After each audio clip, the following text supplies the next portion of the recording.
Hello friends, welcome to உண்மையும் பொய்மையும். நம்ம சேனலில் வர எல்லா வீடியோக்களும் தொடர்ந்து பார்க்க நம்ம சேனலை சப்ஸ்கிரைப் பண்ணி பெல் பட்டனை ப்ரெஸ் பண்ணிக்கோங்க. கடந்த வீடியோவில் நம்ம திமுக கூட்டணிக்குள்ள முக்கிய சவால்கள் அப்படின்னு நம்ம பார்த்தோம். அதில் முக்கிய சவால்கள் நம்ம சொல்லும்போது சில சவால்கள் நம்ம விட்டுருப்போம். இதெல்லாம் அவங்க தேர்தலில் அவர்களுடைய அந்த ப்ராஸ்பெக்ட்ஸ்ன்னு சொல்லுவாங்க, அவரோட வாய்ப்புகளை பாதிக்கும். அதில் மிக முக்கியமான அந்த சவால்களை மட்டும்தான் நம்ம எடுத்து நம்ம அதை பட்டியலிட்டு ஒரு வீடியோ போட்டிருந்தோம். இப்போ இந்த வீடியோவில் அப்போ ஆட்டோமேட்டிக்காக நமக்கே தெரியும் அதிமுக கூட்டணியோட சவால்கள் என்ன அப்படின்னு நம்ம பார்க்கணும். அதாவது நீங்கள் திமுக கூட்டணியை பொறுத்த வரைக்கும் பார்த்தீங்கன்னா ஒரு விஷயத்தை நம்ம நல்லா பார்த்து தான் புரிஞ்சுருக்க முடியும். கூட்டணி கட்சிகளால் பெரிய சவால்கள் அப்படிங்கிறதுல அவங்களுக்கு ஒன்றும் இல்லை. ஏன்னா அந்த கூட்டணி பல நாட்களை ஓடிட்டு இருந்த கூட்டணி. சின்ன முன்ன சண்டை வந்தாலுமே தவிர இந்த கட்சிக்கு தமிழ்நாட்டில் கெட்ட பேர், அதனால திமுக கூட்டணி கெட்ட பேருங்கிற மாதிரி பெரிய லெவலில் இல்லை. அப்போ அதிமுக கூட்டணி அந்த நிலை தொடருமா அப்படிங்கிறத நம்ம பார்க்கணும். சரி, அதிமுக கூட்டணியோட சவால்கள் என்ன அப்படின்னு பார்க்கும்போது அதை நம்ம ஒரே வகையா பிரிச்சிட முடியாதுங்கிற ஒரு சூழ்நிலை தான் இன்னைக்கு இருக்குது. ஏன்னா அதிமுக சென்ற கடந்த 2021 அதிமுக ஆட்சி முடியறதுக்கு சமயத்துல வைக்கப்பட்ட என்ன குற்றச்சாட்டுகள் அப்படின்னு பார்க்கும்போது கிட்டத்தட்ட மேஜர் குற்றச்சாட்டுகள் எல்லாமே மத்தியில் உள்ள பாஜக அரசை நோக்கி தான் இருந்துச்சு. இன்னைக்கு அந்த பாஜகவோட கூட்டணியில தான் அவங்க இருக்கிறாங்க. சரி, காலங்கள் மாறிவிட்டா எல்லாத்தையும் பலசரமா சொல்லுவாங்க. பலசரில் இன்றைக்கும் அன்றைக்கு சொன்ன சில குறைபாடுகள், அன்றைக்கு சொன்ன குறைபாடுகள் இன்றைக்கும் அது வேலின்னு சொல்லுவாங்க. அது உண்மையாகத்தான் இருக்கின்றது. அதை நிவர்த்தி செய்ய பாஜக எந்த முயற்சியும் செய்யவில்லை. இன்ஃபேக்ட் இதை திருப்பி நம்ம சொல்லணும்னா நான் செய்ய மாட்டேன்னு சொல்லி முரட்டு பிடிவாதத்தோடு இருக்கின்றார்கள். அதனால அதிமுக கூட்டணிக்கு சில பாதிப்பு. சரி, அப்படி பாஜகவில் என்ன பாதிப்புகள்னு முதல்ல பார்ப்போம். முதல் பாதிப்பு, மிகவும் முக்கியமான ஒரு பாதிப்பு என்ன, அந்த மும்மொழி கொள்கை. உங்க எல்லாத்துக்குமே தெரியும், தமிழர்களுக்கு மொழி அப்படிங்கிறது தன் உயிர், உணர்வு, ரத்தம் போன்ற ஒரு விஷயம். எனக்கு தெரிஞ்சு மொழிக்காக உயிரை விட்ட ஜனம் இந்தியாவில் வேற எங்கேயும் இருப்பாங்களா நமக்கு தெரியாது. ஆனா மொழிக்காகவும் மொழி உணர்வுக்காகவும் உயிரை விட்டவர்கள் நம்ம மக்கள். அதே மாதிரி தமிழரசன் அப்படின்னு நம்ம மொழியை தன்னோட பேரோட சேர்த்து வைக்கிற மக்களும் வேற எங்கேயும் இருப்பாங்களாங்கிறது ஒரு அதிசயமான ஒரு விஷயம் தான் நம்ம தமிழ் மண்ணில். அப்படிப்பட்ட தமிழ் மக்கள் என்றைக்குமே இருமொழி கொள்கையோடு நம்ம வாழ்ந்திருக்கிறோம். அது நமக்கு நல்லதா இருந்திருக்கு.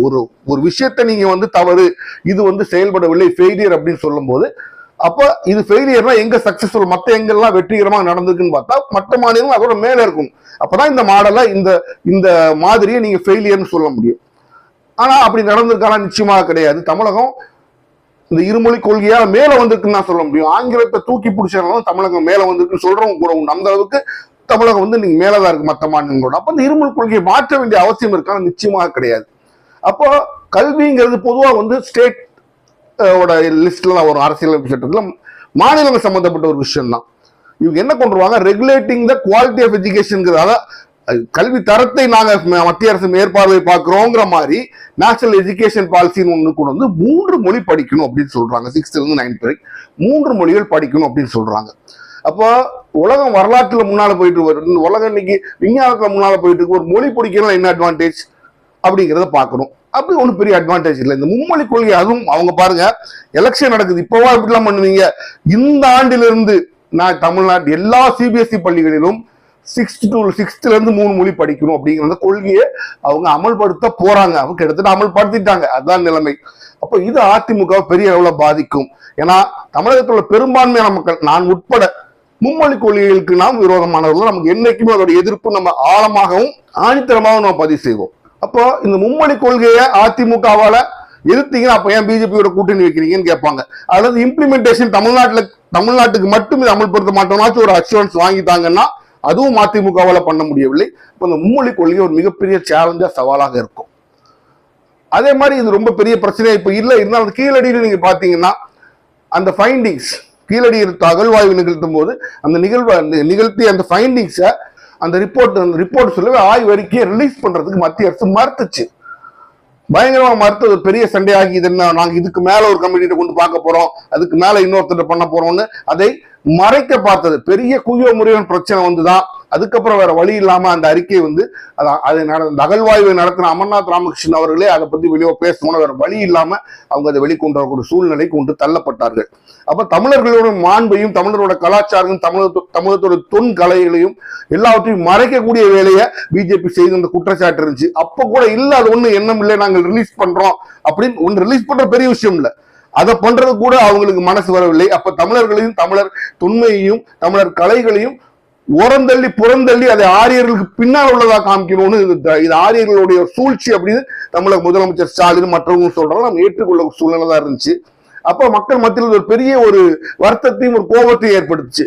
அதன் விளைவையும் அதிமுக சந்திக்க நேரிடலாம். இப்போ டீலிமிட்டேஷன் உங்களுக்கு பார்த்திருப்பீங்க, தொகுதி சீரமைப்பு. இந்த தொகுதி சீரமைப்புக்கு அவங்க ஒரு 1000 காரணம் சொல்றாங்க. ஜனத்தொகை கூடிருச்சு, அதனால தொகுதி சீரமைப்பு பண்ணணும், அன்றைக்கு இருந்த ஜனத்தொகை இன்று இல்லை, அதனால 543 நம்ம கூட்டணும். அதுல நீங்க நல்லா புரிஞ்சுக்கணும், அதுல ஏன் அந்த வரைவு அப்படின்னு கொடுப்பாங்க பில், அந்த பில்ல எந்த இடத்துல 50% தான் கூட்டுவோம்னு சொல்ல, அப் டு சொல்லி இருக்கிறதா சொல்றாங்க. அப் டு 50% வரை. அப்ப 50% வரை தான், கண்டிப்பா 50% கிடையாது. புரிஞ்சுக்கங்க, நீங்க ஒரு மாநிலத்துக்கு 50% கூட்டுவோம், உனக்கு 40% கூட்டுவேன் எல்லாரும் சொல்லியிருக்கணும். அப் டு ஈக்குவலின்னு சொல்ல, அப் டு எல்லாத்துக்கும் 50% சொல்லாம அப் டு 50% வரை சொன்னதுனால ஒரு குழப்பம் ஏற்பட்டுச்சு. அதுவும் பாருங்க, அப்போ தமிழகத்துல எங்கேயுமே 20 சீட், தமிழகத்துக்கு 39 20 சீட் கொடுக்கறவங்க சொல்ல. அதுவும் பாருங்க, உங்களுக்கு உன்னுடைய எண்ணம் சுத்தமாக இருந்தால் என்ன பண்ணிருக்கணும், எல்லா எம்பிகளுக்கும் அந்த வரைவு பில்ல நீங்க ஒரு மாசத்துக்கு முன்னாடி 1.5 மாசத்துக்கு முன்னாடி 10 நாள் மேல கொடுத்துருக்கணும். முந்தின நாள் தான் கொடுக்குறாங்க. அப்ப இவங்க திருட்டுத்தனம் பண்றவங்க எல்லாத்தையுமே இவங்க திருட்டு புத்தி எந்த அளவுக்கு போகுதுங்கிறது நமக்கு அதிலே தெரியும். அப்ப அதுலயே பொய்யும் தெரியும்.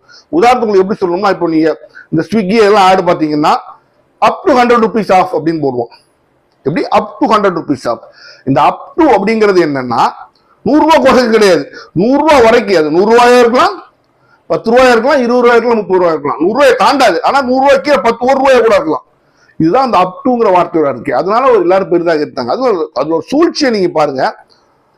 பெண்கள் ரிசர்வேஷன் உள்ள சேர்த்துறது, உனக்கு உண்மையாவே நல்லெண்ணம் இருந்ததுன்னா இதோ ஒரு தனி கான்ஸ்டிடியூஷன் அமெண்ட்மெண்ட், அது ஒரு தனி கான்ஸ்டிடியூஷன் அமெண்ட்மெண்டா கொண்டு வந்திருக்கலாம். 2 கான்ஸ்டிடியூஷன் அமெண்ட்மெண்ட் பாஸ் பண்ணும். என்ன பண்றது, முதல்ல கான்ஸ்டிடியூஷன் அமெண்ட்மெண்ட் தான் பாஸ் ஆகும். 2/3 மெஜாரிட்டி இந்த பில்லை எடுக்கலாமான்னு முடிவு பண்ணுவாங்க. அதுக்கப்புறம் அந்த பில்லை தனியா பாஸ் பண்ணும். அப்போ அவங்க 2/3 மெஜாரிட்டியில எடுக்குமான்னு முடிவு பண்ணும்போது அந்த கான்ஸ்டிடியூஷன் பில்லே ஃபெயில் ஆயிருது.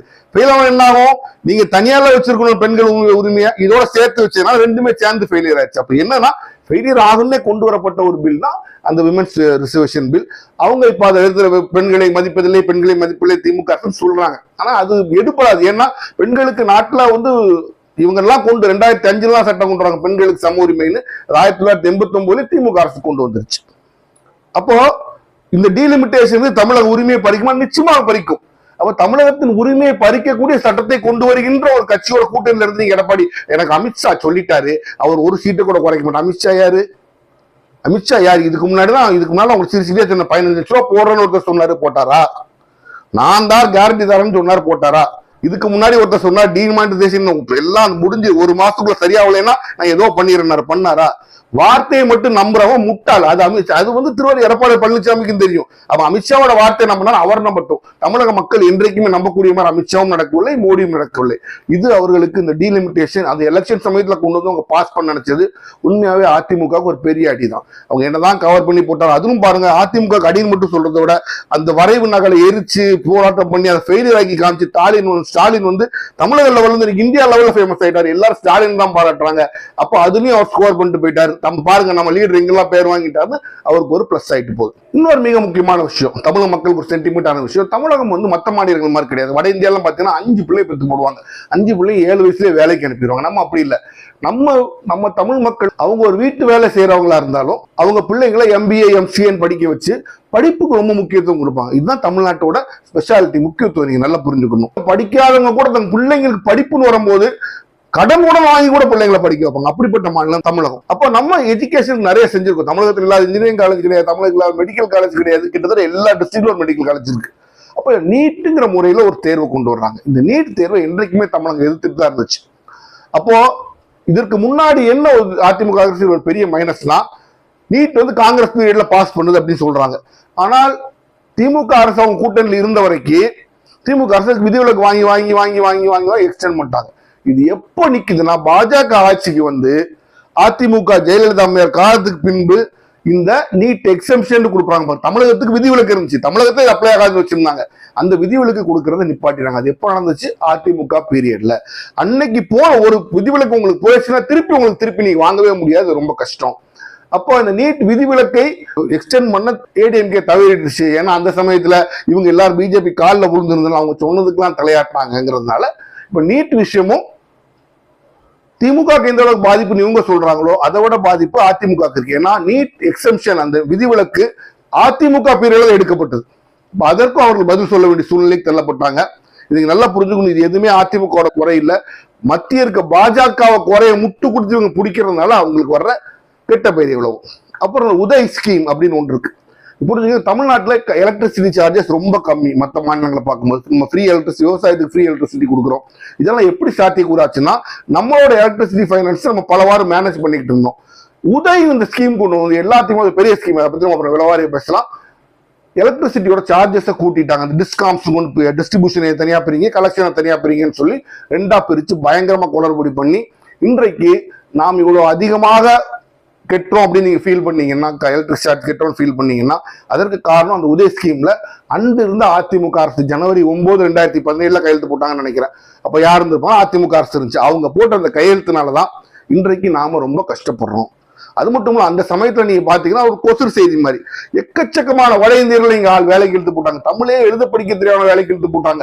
2 வருஷத்துக்கு எக்கச்சக்கம் வட இந்தியர்கள் வந்து வேலைக்கு சேர்ந்தாங்க.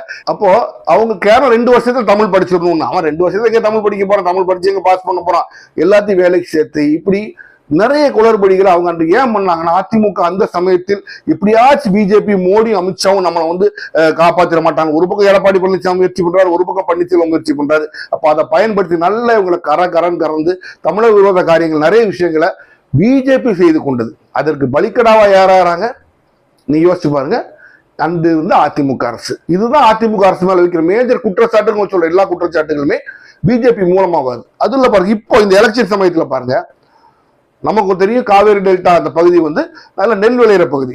நெல் விளையிற அரசாங்கம், நீங்க நான் உங்களுக்கு நெல் கொள்முதல் பற்றி முழுசா ஒரு வீடியோ போடுறேன், நீங்க பாருங்க. உங்களுக்கு அப்பதான் நெல் கொள்முதல் என்னன்னு தெரியும். நெல் கொள்முதல் பண்றது மாநில அரசு கிடையாது, மத்திய அரசு தான் பண்ணும். அதுக்கு வாங்கி கொடுக்குற ஏஜென்ட் தான் மாநில அரசு. நம்ம மாநில அரசு ஏஜென்ட் தான், லாபம் கிடையாது. இருந்தாலும் மாநில அரசு என்ன சொல்லும், நீ ஏஜென்ட், என் மக்கள் நீ நெல் ப்ரொடியூஸ் பண்ற, உனக்கு நான் போனஸ் தர்றேன் மாநில அரசு தரும். விலையை சென்ட்ரல் கவர்மெண்ட் கொடுத்தாலும் அதுக்கு மேல ஒரு டன்னுக்கு, ஒரு குவிண்டாலுக்கு இவ்வளவு, ஒரு குவிண்டாலுக்கு 150 ரூபா 250 ரூபா அப்படின்னு சொல்லி அந்த போனஸ் கொடுக்கறது யாரு? ஒரு குவிண்டாலுக்கோ டன்னுக்கோ மாநில அரசு தான் கொடுக்குது. அப்ப மாநில அரசு தன்னுடைய விவசாயிகளுக்கு கொடுக்கிற அந்த காசு, அதுல வியாபாரம் கிடையாது. மாநில அரசு ஒரு ஏஜென்ட் மட்டும்தான். அதுலயும் பாருங்க, நிர்மலா சீதாராமன் என்ன சொல்றாங்க, நம்ம வந்து கிராப் டைவர்சிபிகேஷன், பல வகையான கிராப்புகள் விளைக்கணும். என்ன ஆயில் சீடு, பல்சஸ், பருப்பு வகைகள் எல்லாத்தையும் விளைக்கணும். அதனால நீங்க இந்த ஊக்கத்தொகை கொடுக்குற நிப்பாட்டுல எல்லாம் அதே தான் விளைச்சிட்டு இருப்பாங்க. எப்படி ஒரு விவசாயி தான் எதை விளைக்க வேண்டும், தான் காசு கொடுத்து ஃபெர்டிலைசர் வாங்கி, தான் காசு கொடுத்து தண்ணி பாய்ச்சி, தான் காசு கொடுத்து எலக்ட்ரிசிட்டி எல்லாம் பண்ணி என்ன விளைக்கணுங்கிற உரிமை கூட அவனுக்கு கிடையாது. அப்போ அந்த ஊக்கத்தொகை கொடுக்குன்னு நிப்பாட்ட சொல்றது வந்து பெரிய ஒரு பேரிடியா வந்து என்ன பொறுத்த விவசாயிகள் மத்தியில அவங்க தலையில உழக்கூடிய ஒரு விஷயம். 250 ரூபாங்க பெரிய விஷயமா, கண்டிப்பாக பெரிய விஷயம். அப்ப அது அவங்க குடும்பத்தை நடத்துறவங்களுக்கு உதவுது. இதை சொன்னது நிர்மலா சீதாராமன் நம்ம சொல்லியிருக்காங்க. அப்ப பிஜேபி சொல்லியிருக்கு. அதிமுக இன்று வரைக்கும் அதுக்கு ஒரு சரியான விளக்கம் கொடுக்கவில்லைங்கிறது தான் உண்மை. அது மட்டும் இல்ல, முன்னாடி என்னன்னா எவ்வளவு பேர் இவ்வளவு நெல் கொண்டு வந்தாலும் நெல் கொள்முதல் பண்ணும். இப்ப அதெல்லாம் கிடையாது. இத்தனை மெட்ரிக் டன் தான் கொள்முதல் பண்ணும், அதுக்கு மேல வந்துச்சுன்னா வாங்கக்கூடாது அப்படிங்கிறது மத்திய அரசு. மத்திய அரசு வாங்கக்கூடாதுன்னு சொன்னா மாநில அரசால வாங்க முடியாது. ஏன்னா வாங்குற உரிமை மத்திய அரசுக்கு தான் இருக்கு உணவுப் பொருட்களை. நாளைக்கு மத்திய அரசு வந்து இவ்வளவு டன் போதும் நீ வாங்கக்கூடாதுன்னு சொல்லிட்டா அதற்கு மேல அவங்க தான் எக்ஸ்டெண்ட் பண்ணும். இல்ல இந்த வருஷம் கூட 2 மில்லியன் மெட்ரிக் டன் வாங்கிக்கோ, 10 மெட்ரிக் டன் வாங்கிக்கோ, மத்திய அரசு பெர்மிஷன் கொடுத்தா மாநில அரசு வாங்க முடியும். அப்ப மத்திய அரசு விவசாயிகளை எப்படி டிஸ்கரேஜ் பண்றாங்க பாருங்க. அது மீறி அதிகமா வளர்ச்சேன்னா நான் வாங்க மாட்டேன் அப்படிங்கிற ஒரு மிரட்டல்.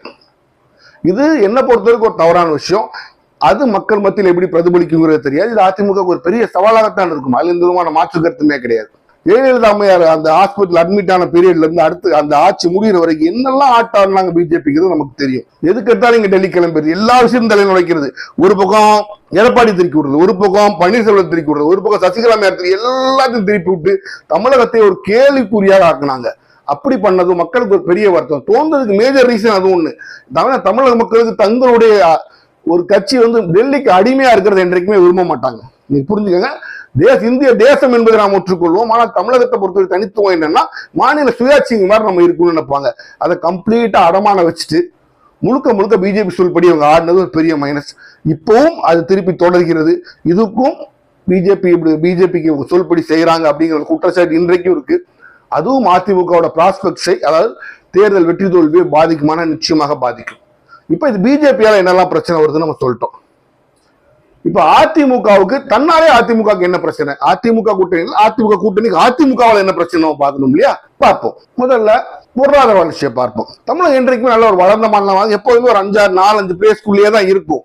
ஆனா எடப்பாடி பழனிசாமியோட ஆட்சி காலத்துல நீங்க பாத்தீங்கன்னா கம்ப்ளீட்டா அந்த growth ரேட் குறைஞ்சு 11வது 10வது இடத்துல நம்ம ஃபாரின் இன்வெஸ்ட்மெண்ட் எல்லாம் பின்னால போக ஆரம்பிச்சிட்டோம். ஏன்னா அவருக்கு தான் ஆட்சியை காப்பாத்துறதுக்கு நேரத்துல பிஜேபி சொல்றது கேட்க நேரத்துல இங்க இருந்து பிஜேபி அங்க ஒரு ப்ரெஷர் பண்ணும், அதுக்கு சரிம்பாரு, இன்னொரு இடத்துக்கு ஓடுவார், இப்படி போடுவார், அவர்கள் ஆட்சியை கவனிக்க முடியவில்லை.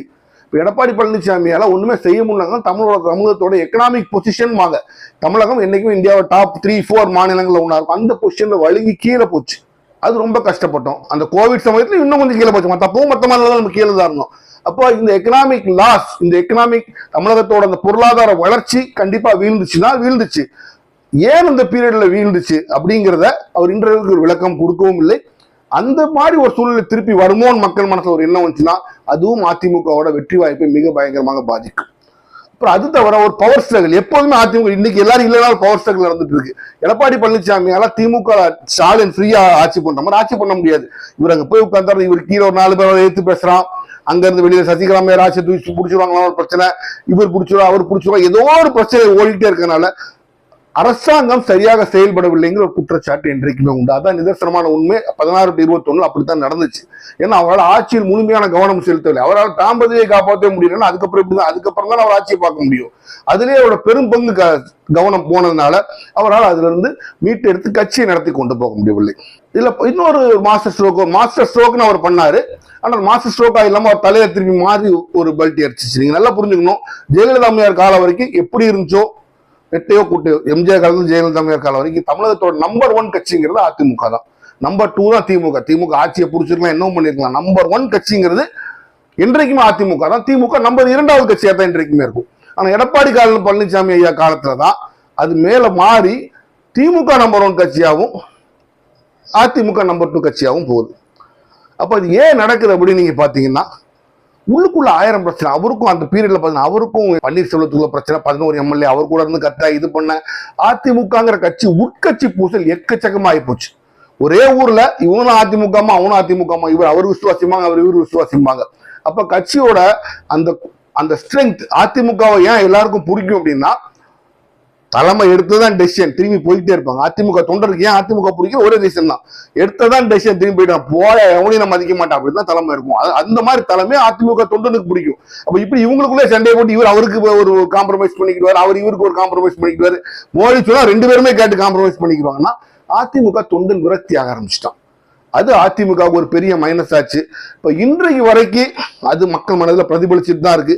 இந்த அதிமுக தேர்தல் ப்ராஸ்பெக்ட்ஸ் கொஞ்சம் பாதிக்குமானா நிச்சயமா பாதிக்கிறதுக்குள்ள மிகப்பெரிய வாய்ப்பு இருக்கு. அப்போ ஒரு இன்னொரு மிக முக்கியமான விஷயம் என்ன பர்சனலா பாதிச்ச விஷயம், அந்த 4 ஆண்டுகள் எடப்பாடி பழனிசாமி ஆட்சியில் இருக்கும்போது எனக்கு தெரிஞ்ச ஒரு பெரியார் சிலைக்கு ஒரு தடவையோ 2 தடவை கிட்டத்தட்ட போட்டதே இல்லை, மாலையே போட்டது இல்லை.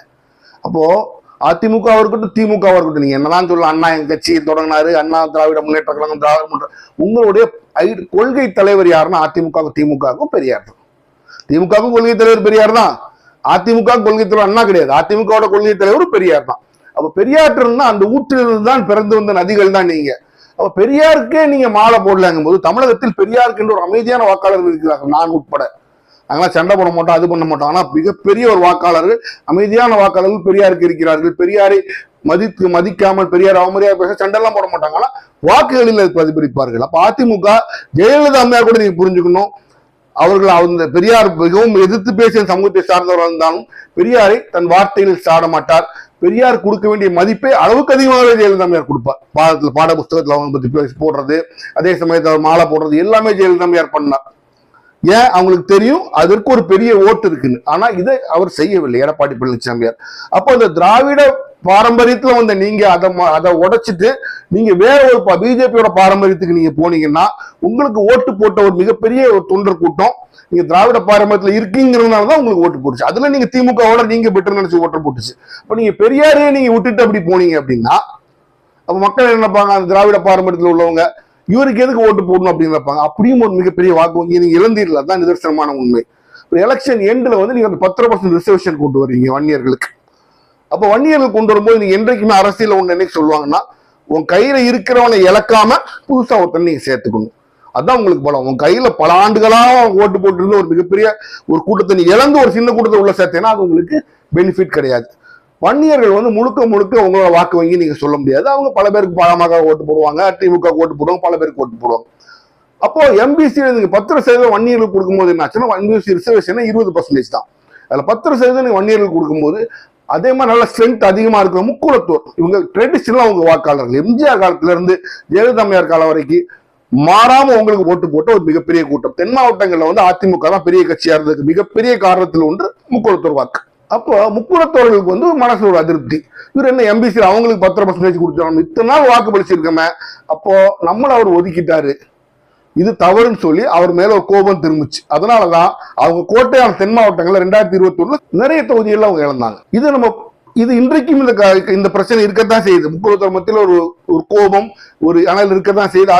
அதை தூபம் போட்டு காட்டுகின்ற மாதிரி இப்ப என்னன்னு பாத்தீங்கன்னா, சசிகலாமையார் தனியா வெளியில போயிட்டாங்க. பன்னீர்செல்வம் வந்து அவரும் முக்குளத்தை சேர்ந்த பன்னீர்செல்வம் அவர் திமுக போயிட்டாரு. அப்ப என்ன நினைக்கிறாங்க, அதிமுக என்ற கட்சி எவ்வாறு செயல்படுகிறது என்றால் முக்குளத்தோர்கள் எங்களுக்கு தேவையில்லைன்னு மாதிரி இதே வார்த்தை தான் சொல்ல, முக்குளத்தோர் ஓட்டே தேவையில்லைன்னு நினைக்கிற மாதிரி அவங்க செயல்பாடுகள் இருக்கு. பேரளவுக்கு மற்ற எம்எல்ஏக்கெல்லாம் நிப்பாட்டி வச்சுக்கிட்டு நம்மளோட இனத்தை அவர்கள் மதிக்கவில்லை அப்படிங்கிற மாதிரி சில பேர் பேசுறாங்க. இது அதிமுக தேர்தல் ப்ராசஸ் பாதிக்குமான பாதிக்கும். இதோட கனெக்ட், இதோட தொடர்ச்சியா நம்ம இன்னொரு விஷயத்தை பார்த்தோம்னா, ஐயா ராமதாஸ் அவர்களும் சின்னம்மா சசிகலா அவர்களும் இப்ப தனியா எலெக்ஷன்ல நிக்கிறாங்க. இது அவங்க தேர்தல் பாதிப்பு எந்த அளவுக்கு பாதிக்கும் நம்ம தெரியும். இரண்டு பேருமே இதற்கு முன்னால தனியா நின்றது இல்லை. ஏன்னா இப்ப ராமதாஸ் ஐயா உங்களுக்கு தெரியும், அவர் பையனுக்கு ஒரு பிளவு வந்து முக்கியமான கட்சி அவர் பையனோட போய் அவங்க தான் எனக்கு பையன் அன்புமணி ராமதாஸ் தான் அந்த மாம்பழம் சின்னத்தை வச்சிருக்கிறாரு. ராமதாஸ் ஐயா கையில் மாம்பழம் சின்னம் இல்லை. இப்ப சசிகலா அம்மையாரும் ராமதாஸ் கூட்டணி சேர்ந்து ஒரு 140 சீட்டு கிட்ட நிக்கிறாங்க. அப்போ அவங்களோட நோக்கம் என்ன, அவங்க எந்த பாதிப்பு ஏற்படுத்துவாங்க யாருக்குமே தெரியாது. ஆனா ஒரு விஷயம் யாருமே மறுக்க முடியாது, ஒரு காலத்துல அதிமுக தன் கையில வச்சு அதிமுகவே நடத்திக்கிட்டு இருந்த ஆட்சியும் நடத்திட்டு இருந்த அம்மையார் சசிகலா அம்மையார் தான். இன்றைக்கு அதிமுக எல்லா எம்எல்ஏக்களுக்கும் அந்த எம்எல்ஏ போஸ்டிங் அந்த சீட்டு கொடுத்ததே வந்து சசிகலா அம்மையார் தான். அவங்க சொன்னா மேல ஜெயலலிதா மேட்ட ஓகே. அவங்க அதிகபட்சமா பார்க்கக்கூடிய நம்ம சசிகலா அம்மையார் தான். ஜெயலலிதா எல்லாரும் பார்க்க முடியாது. கட்சி அன்றாடம் நடத்தி கட்சியை வச்சு எம்எல்ஏ சீட்டு கொடுத்து எல்லாம் பண்ணது சசிகலா அம்மையார் தான். அதே மாதிரி பாமகங்கிறது ஒரு காலத்துல ராமதாஸ் ஐயா தான். ராமதாஸ் ஐயா தான் பாமக, பாமக தான் ராமதாஸ் ஐயா. இன்றைக்கு இரண்டு பேரும் அந்த பொசிஷன்ல இல்லைனாலும் அவர்களுக்கு ஒரு வாக்கு வங்கி இருக்கு. முக்குளத்தூர் மத்தியில வந்து சசிகலா அம்மையாருக்கு ஒரு வாக்கு வங்கி இருக்கு. நிச்சயமா அவத்தோட பாமகல இருந்து ஒரு பையன் அவர் பிரிச்சுட்டாருங்கிற ஒரு கூட்டத்துக்கு ஒரு கோபம் இருக்கலாம். அப்ப வன்னியர்கள் மத்தியில ராமதாஸ் ஐயாவுக்கு ஒரு வாக்கு வங்கி இருக்கும். இதுல என்ன அதிமுக பெரிய மைனஸ்னா, சசிகலா அம்மையார் பிரிக்கிற வாக்கா இருக்கட்டும், ராமதாஸ் ஐயா பிரிக்கிற வாக்கா இருக்கட்டும், இதுல ஒரு வாக்கு கூட திமுக கூட்டணியை பாதிக்காது. அவர்கள் பிரிக்கின்ற அனைத்து வாக்குமே அதிமுக கூட்டணி வாக்கா தான் இருக்கும். அப்போ இவர்கள் ஏன் பிரிக்கிறாங்க அப்படின்னா, எடப்பாடி பழனிசாமி அவர்கள் எடுத்த சில தவறான டிசிஷன்னாலையும் அன்புமணி அவர்கள் எடுத்த சில தவறான டிசிஷன்னாலையும் இது அதிமுக கூட்டணிக்கு ஒரு மிகப்பெரிய பாதிப்பை ஏற்படுத்தும். எந்த அளவுக்கு வாங்குற ஓட்ட பொறுத்து தான் இருக்கும். ஆனால் என்னன்னா, அவங்க ஏற்படுத்துற எந்த ஒரு பாதிப்பும் திமுக எந்த பிரச்சனையுமே கிடையாது, அதிமுக மட்டுமே இருக்கும். அதை எப்படி சரி செய்வார்கள், எப்படி அவர்களோட தாக்கத்தை குறைப்பார்கள்ங்கிறத வச்சுதான் அதிமுகவோட வெற்றி வாய்ப்பு இந்த தேர்தலில் இருக்கும். அதுக்கப்புறம் முக்கியமான விஷயம், அதிமுக பொறுத்து நான் சொல்லுவேன், திமுக மாதிரி கிடையாது. அதிமுக தலைவர்கள் வந்து ஒரு வெர்சடைல் பர்சனாலிட்டி எப்படி சொல்றது, ஒரு கரிஸ்மாட்டிக் பர்சனாலிட்டின்னு சொல்லுவாங்க. அப்படி போன இடத்துல நீங்க அவங்கள மட்டும் தான் பாப்பீங்க. அவங்க என்னவா இருக்கட்டும், எம்ஜிஆர் இருக்கட்டும், ஜெயலலிதா இருக்கட்டும், அவங்க சினிமா அந்த கவர்ச்சிங்கிறதுனால அவங்க வச்சதான் வரிசை, அவங்களதான் மக்கள் பார்த்தாங்க. அவங்க கொள்கையாவது எல்லாம் ஒண்ணும் கிடையாது. அவங்களுக்கு ஓட்டு என்ன செஞ்சாங்க செய்யணுங்கிற ரெண்டாவது விஷயம். ஓட்டு ஜெயலலிதா அம்மையாருக்கும் எம்ஜிஆர் அவர்களுக்கும் ஓட்டு. அப்ப அவ்வளவு ஸ்ட்ராங் லீடர்ஷிப். அவங்க எடுத்ததான் வரிசை, யாரை கூட்டுவாங்க யாரும் மாற்ற முடியாது. நான் சொல்லிட்டேன் இருந்தாருன்னா போடா அப்படிம்பாங்க யாரை பார்த்தாலும். அதேதான் இவங்களுக்கு மட்டும் இல்ல, சென்டர்ல இருந்து வரவனுக்கும் அதே தான் பதில். அப்ப அப்படி ஒரு ஸ்ட்ராங்கான தலைமையை பார்த்து வளர்ந்த ஒரு கட்சி வந்து அதிமுக. அப்ப அப்படி வளர்ந்திருக்க கட்சிக்கும் போது கிட்டத்தட்ட ஒரு ஜெயலலிதா 2016 இருக்கிறாங்க, கட்சி 72 தொடங்குது. அப்ப 44 ஆண்டுகள் அந்த கட்சியில வந்து ஒரு வலுவான லீடர்ஷிப்பை பார்த்து பழகின தொண்டர்கள் வந்து அதைத்தான் ஆசைப்படுவாங்க. அப்போ அதிமுக தொண்டர்களோட ரத்தத்தில் ஊறி போனது என்னன்னா, நம்ம தலைமை வலுவான தலைமை, யாருக்கும் அடிப்படையான தலைமை, தைரியமாக வந்து வேலைகளை செய்யக்கூடிய தலைமை, தைரியமாக முடிவுகள் எடுக்கக்கூடிய தலைமை நம்ம மனசுல பதியுது. அதை கம்ப்ளீட்டா மாத்துறாரு யாரு, எடப்பாடி பழனிசாமி. எல்லாம் வந்து கம்ப்ளீட்டா பிஜேபி காலில் போய் முழுமையாக விழ பிஜேபி கையில வந்து கிட்டத்தட்ட கட்சி அடமானம் வச்சுட்டாரு. இன்னைக்கு ஸ்டாலின் சொல்றாரு, அதிமுக எடப்பாடி அவர்கள் பிஜேபியோட கிளை செயலாளர்னு சொல்றாரு. அது ஒரு மிக வருத்தத்துக்குரிய விஷயம். அப்படி அந்த அளவுக்கு பேசக்கூடாது. இருந்தாலும் அந்த அளவுக்கு அந்த சூழ்நிலையில கொண்டு வந்து அவர் வச்சுட்டு போகும்போது தொண்டர்கள் மத்தியில் ஒரு அதிருப்தி வருது. அப்ப அவங்க நம்ம இவருக்கு ஓட்டு போடணுமான்னு நினைச்சாங்கன்னா அது அவர்களை பெருசாக பாதிக்கும். இது அதிமுக கூட்டணியோட வாக்கு வங்கி பாதிக்கக்கூடிய ஒரு விஷயம், முக்கியமான விஷயம் இது நீங்க பார்க்கணும். அடுத்து சம்பவங்கள் என்னெல்லாம் சில இன்சிடென்ட்ஸ் நடக்கணும், இந்த சம்பவங்கள்னால அதிமுக மேல நம்பிக்கைத்தன்மை குறைந்து விட்டது அப்படின்னு நினைச்சு பாத்தீங்கன்னா, தூத்துக்குடி இன்சிடென்ட், அந்த ஃபயரிங் 18 பேர் சாகிற அந்த ஃபயரிங் இருக்கு இல்லையா, அது ஒரு மிகப்பெரிய இன்சிடென்ட். இன்றைக்கும் தூத்துக்குடி அந்த தென் மாவட்டங்கள் போனீங்கன்னா அதோட அந்த தாக்கம் பிரதிபலிச்சுக்கிட்டே தான் இருக்கு, அதை ஒழித்து கொண்டே தான் இருக்கின்றது. அது நீங்க நல்லா புரிஞ்சுக்கணும். 18 பேர் இறந்தவர்கள் நிறைய பேர் பார்த்தீங்கன்னா மீனவ சமுதாயத்தை சார்ந்தவர்கள். நீங்க நல்ல ஒரு விஷயத்தை புரிஞ்சுக்கிட்டா, தென் மாவட்டங்கள்ல மைனாரிட்டி அப்படின்னு அவங்க சொன்னாலுமே, மைனாரிட்டி சமூகத்தை சார்ந்தவன்னு சொன்னாலுமே, மீனவ சமுதாயம் எம்ஜிஆர் பின்னால் தான் அனுபவிச்சிருப்பாங்க. அந்த காலத்துல இருந்து இவங்க பின்னால் நிக்க மாட்டாங்க, கலைஞர் பின்னால் நிக்க மாட்டாங்க, மைனாரிட்டி தான், ஆனால் எம்ஜிஆர் பின்னால் தான் அனுபவிச்சிருப்பாங்க. அதே மாதிரி ஜெயலலிதா அம்மையாருக்கும் மீனவ சமுதாயத்து மேல ஒரு மீனவ சமுதாயத்தை ஒரு கணிசமான ஒரு ஓட்டு வாக்கு வங்கி இருந்துச்சு. இவர் இந்த துப்பாக்கி சூடுல அவங்க 10 பேர் இறக்கும் போது அது அவர்கள் மத்தியில் ஒரு தாக்கம் ஏற்பட்டு அந்த வாக்கு வங்கியை இன்னைக்கு ஏடிஎம்கே பெருவாரியா ஷிஃப்ட் பண்ணிருச்சு. இது ஒரு 4 மாவட்டங்கள் எடுத்து, திருநெல்வேலி, கன்னியாகுமரி, தூத்துக்குடி, இந்த 3 மாவட்டங்கள் எடுத்து கிட்டத்தட்ட எல்லாருமே இந்த மைனாரிட்டி கிறிஸ்தவ சமுதாயத்தை சார்ந்த மீனவர்கள் தான். அப்ப அவங்க இதுவரைக்கும் அதிமுக வாக்களித்து இருந்தவர்கள் இந்த ஒரு சம்பவத்தினால கம்ப்ளீட்டா மாறி போயிட்டாங்க. அது மட்டும் இல்ல, அது தமிழகம் முழுசும் ஒரு அதிர்வலையை ஏற்படுத்துச்சு. அது என்ன 18 பேரை குருவி சுடுற மாதிரி சுட்டு கொண்டாங்க அப்படின்னு ஒரு அதிர்வலை ஏற்படுத்துச்சு. அது அந்த சமயத்துல அவர் சொன்ன பதில் மக்களோட கோபத்தை இன்னும் ஏத்திருச்சு. எனக்கே டிவியில பார்த்து தான் தெரியும் ஒரு ஸ்டேட்டோட சீஃப் மினிஸ்டர் சொல்றாரு. அப்போ அவருக்கு தெரியாம நடந்ததுன்னா இவ்வளவு மிகப்பெரிய கேவலமான விஷயம். இன்னொரு குற்றச்சாட்டு என்ன சொல்றாங்க, இவ்வளவுக்கும் காரணம் வேதாந்தாவோட அந்த சீவர் அகர்வால் அவர்கள் தான் காரணம் அப்படின்னு சொல்லி அவர் குற்றச்சாட்டும் வச்சாங்க. இந்த சம்பவம் இன்றும் தென் மாவட்ட மக்களிடையே மறக்கப்படவில்லை. ஏன்னா இழந்த உயிர்கள் அப்படி குருவி சுடுற மாதிரி சுட்டு கொண்டாங்க அப்படின்னு ஒரு கோபம் இன்னும் மக்கள் மத்தியில தான் இருக்குது. அப்போ அடுத்து நீங்க பாத்தீங்க அப்படின்னா பொள்ளாச்சி சம்பவம். இது பொள்ளாச்சி சம்பவம் ஒருவேளை பாத்தீங்கன்னா பெரிய பாதிப்பு இல்லைன்னு கூட நீங்க சில பேர் சொல்றாங்க. ஆனா பொள்ளாச்சியில் ஏன் பாதிப்பு இல்லைன்னு அவங்க சொல்றாங்கன்னா, அந்த எலெக்ஷன்லயே பொள்ளாச்சி ஜெயராமன் தான் ஜெயிக்கிறார். அதிமுக பொள்ளாச்சியில ஜெயராமன் தான் ஜெயிக்கிறார், அதிமுக தான் ஜெயிக்குது. அப்போ இந்த சம்பவம் தமிழ்நாடு முழுசும் அந்த சமயத்துல ஒரு மிகப்பெரிய அதிர்வலை ஏற்படுத்துச்சு.